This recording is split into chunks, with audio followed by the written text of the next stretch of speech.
So in this video, I want to talk a little bit about close reading essays and how to approach them.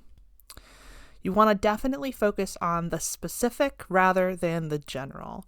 And that means reading carefully and annotating as you go. Read something more than once. Put a star next to any potential passages that stand out to you as significant or especially meaningful or connected in some way to the story, or just something that you feel like you can talk about for a few pages in writing. Decide on a passage of no more than 1 to 2 paragraphs. Less is more. You want to really be focused for a close reading essay. And I know it sounds scary to try to write a whole essay about just like 1 paragraph, but that's what the assignment is. And I'm going to show you how to do it. Once you've decided on a passage, definitely read it a bunch of times. Take as many notes as you can about what's happening in that passage, looking for specific words, phrases, etc. So you want to look for specific words, phrases, or even punctuation, significant details that tell us something or show us something about a character or a setting or the theme of the story or any other of those literary elements that we've been talking about. So some things that might help as you try to generate ideas and organize your thoughts are doing some mind map where you look at how things are connected, drawing lines between things, from free writing where you just kind of write without judging what's happening. Just let all of your ideas be out there, even if they're terrible. Listing ideas or looping where you kind of write about one thing and then circle back to something in the beginning and continue on from there.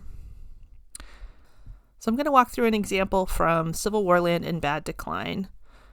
And I chose to focus on the last paragraph of the story because there's a lot going on in this paragraph and I can connect it to some of the things that I see as themes in the rest of the story.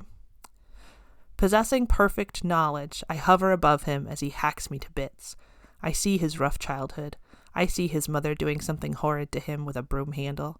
I see the hate in his heart and the people he has yet to kill before pneumonia gets him at 83.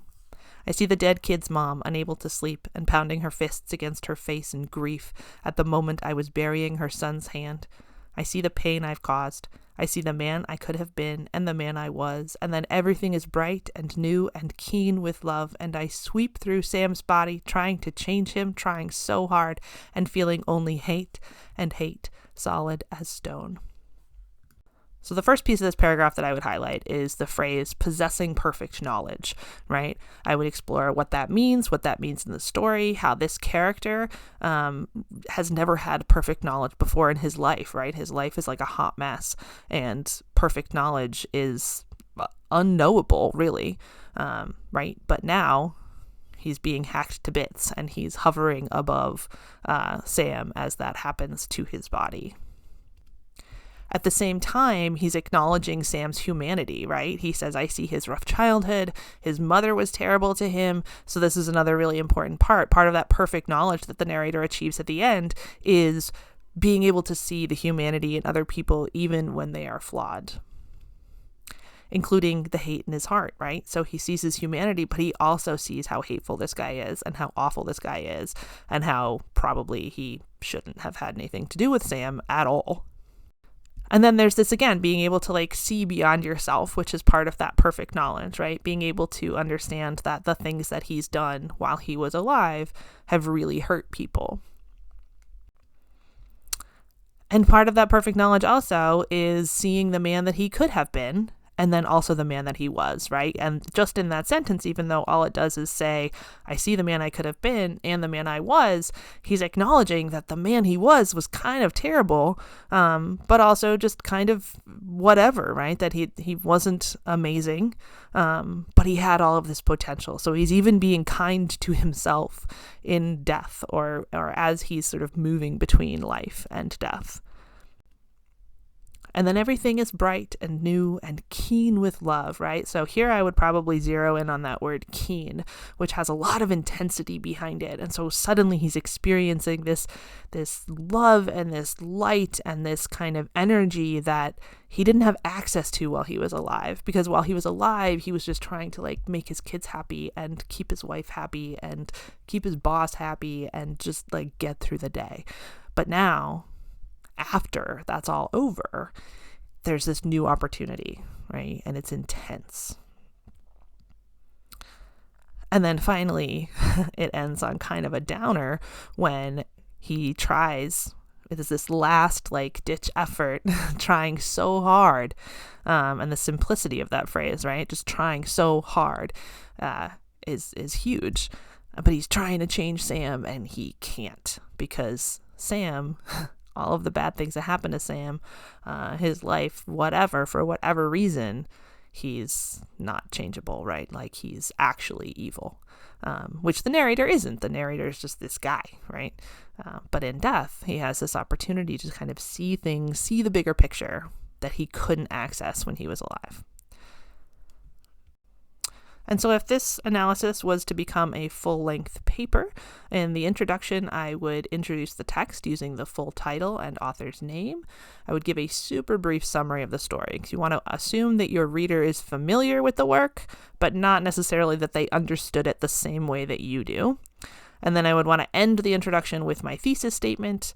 And in this case, my argument would be something about how impossible life makes it for us to be really good people, and that it's only through death that we're able to get some kind of perspective on that, blah, blah, blah. Ultimately, that's what the whole thing is about, etc.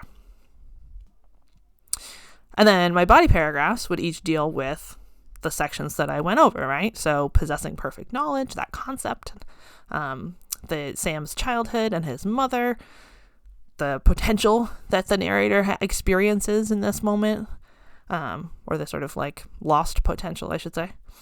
Everything is bright, new, keen with love, and then sweeping through Sam's body and the futility of that at the very end, right? So each of those is going to be a whole paragraph all by itself, in which I will have a topic sentence that tells us what that paragraph is going to focus on and indicates how it supports the overall thesis.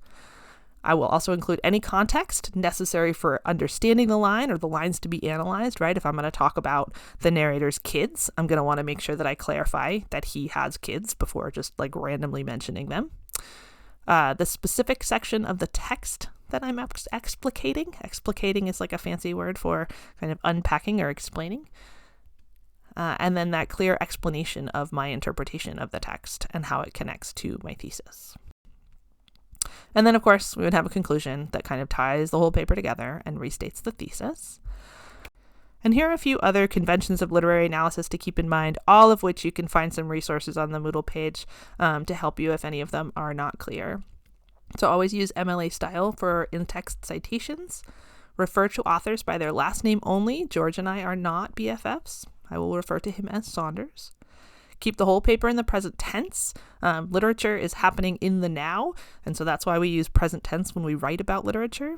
You want to be specific, right? Both about the author's choices, about your interpretation, about the piece of text that you're looking at. And please do not include any outside research. I am interested in your interpretation of a very specific passage of one of the stories that we've read so far this semester. And that's it. Let me know if you have questions.